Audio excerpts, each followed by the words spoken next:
live from Normandy. We've got my friend Miles Baughman out of Cutbank, Montana. Originally, I think he lives in Helena now. But Miles, we heard from you yesterday morning. You weren't sure if you were going to make the cut to get a seat on one of the birds. You got on one of the birds. You made the historic jump into Normandy. How was it? It was unbelievable, Aaron. I mean, it's hard to even describe all the emotions that I felt. You know, I mean, it was kind of bittersweet at first takeoff because 20 of our friends and people that we'd met and became friends with over the last 3 days had to stand there and watch us fly off. So, you know, that's kind of tough. One of the 5 guys that was on my team got picked, and so wasn't supposed to make the cut. But perseverance is key. He got rigged up anyway and ready to go, and somebody that didn't get ready fast enough wasn't there, so he just hopped on a plane, and all 5 of my guys made the jump, so that was good at least. But yeah, I don't know. It was that's pretty really, cool. I was wondering if there might be a way that it would still move forward for that one guy. About an hour and 45-minute flight from Duxford, England, into Centerville in France, and the whole time I was just sitting there and talking with the guys next to me about, you know, the jump that's going off and that it finally worked out, and what it must have been like 75 years ago when they were flying over the channel. You know, I mean, all we had was the jump, but their problems began once they hit the ground, if they made the ground alive. So I don't know, it was really surreal. Yeah. What was going through your mind as you were actually jumping into Normandy? You know, you get out the door, and I know it's a very short time in the air from when you actually jump out of the bird to get on the ground. It's a lot faster than most people realize. But in that short amount of time, when that chute finally opens and you're able to look out along the horizon, what was going through your mind? I was just happy that I wasn't dodging bullets like they were 75 years ago. You know, I had a beautiful view. They did it in the dark with tracers running by them. So I was happy that it finally happened, and I don't know. It was amazing, but I would have to say the hour and 45-minute flight over the channel was honestly the highlight of the whole thing. Just the event leading up to it, and just having that time to reflect on the history and the significance of the moment. And yeah, I don't know. I sat right by the door of the C-47. Doors were off, and we were flying around 1,000 feet.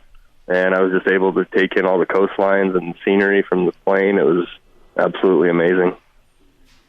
Yeah, so you took off in Duxford and then landed in Normandy. Mm-hmm. I guess describe the itinerary and the entire flight.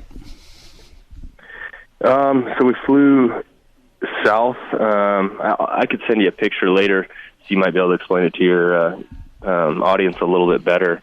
But we flew like south down the coastline of England.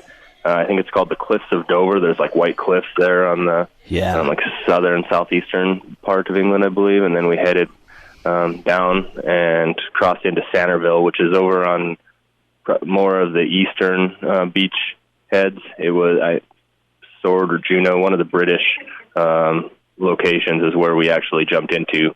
It wasn't over near Omaha or Utah, but yeah, no, it was beautiful. When we finally got told who made the cut and got manifested, we had about 45 minutes before we took off.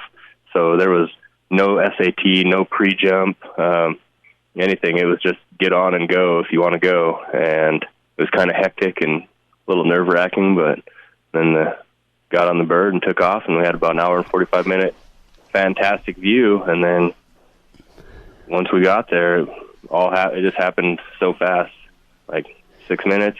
You know, get ready, and you've been there, stand up, hook up, and then started going.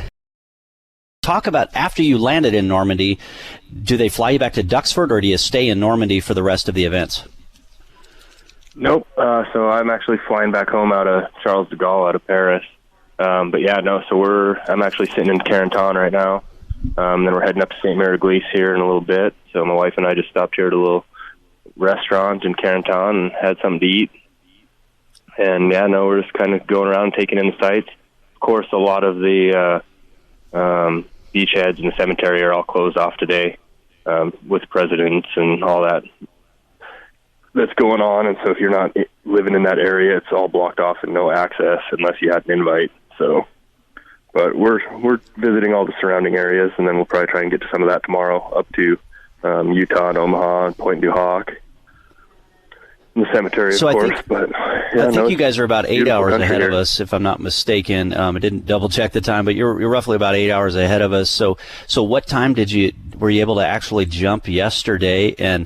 And talk about what it was like wearing that historic World War II uniform with that, 101st Airborne Division patch on your shoulder, the Band of Brothers. It just brings up so much incredible imagery. Yeah, I mean, like I said, just the whole experience was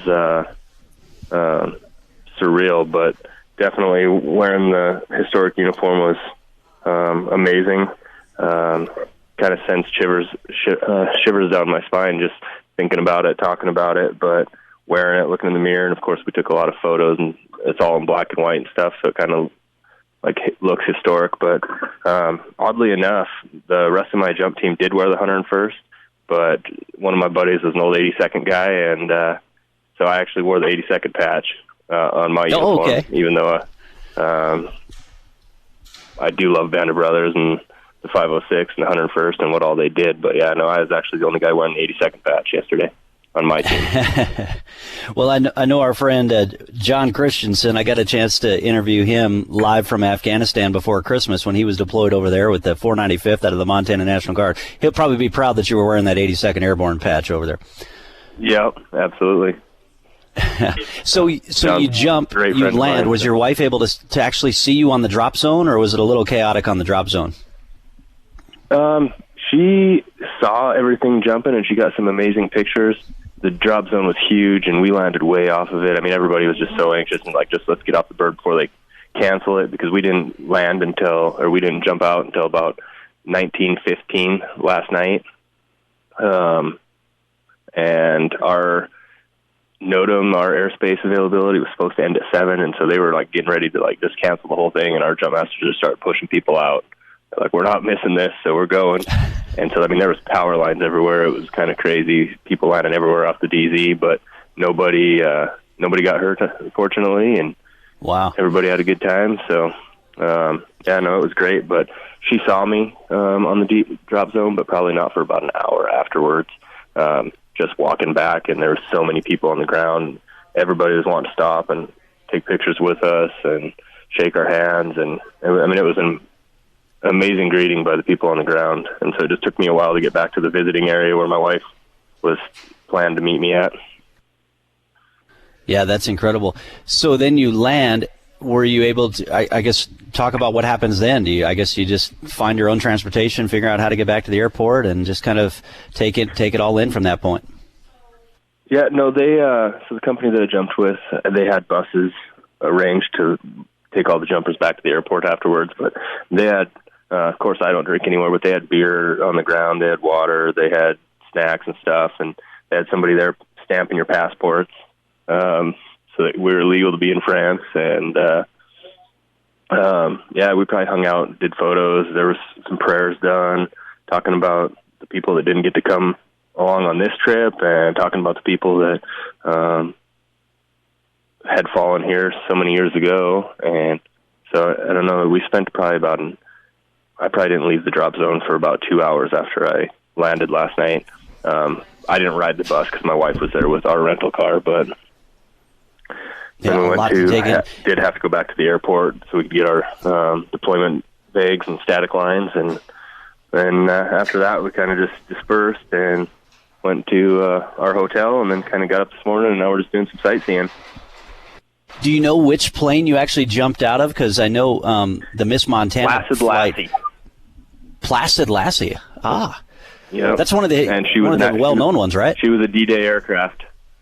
Yeah. What was that thing like being inside it? Like I said, it was the best flight I've ever taken. There was no seats. We were all just sitting in between each other's legs and our sticks. And but I was the number one jumper, so I was right at the front of that and had a great view of the door. And of course, that means too that I got to stand in the door, prepping and just enjoy the scenery, like getting ready for the go signal. But yeah, no, it was awesome. So. Well, it doesn't surprise me at all that a tough wrestler from Cut Bank, Montana was the first guy out the door out of Placid Lassie for the 75th anniversary of D-Day. Miles Baughman, thanks for calling in. Incredible trip. Thanks for paying tribute to those great D-Day veterans and all who have served. It's been an honor.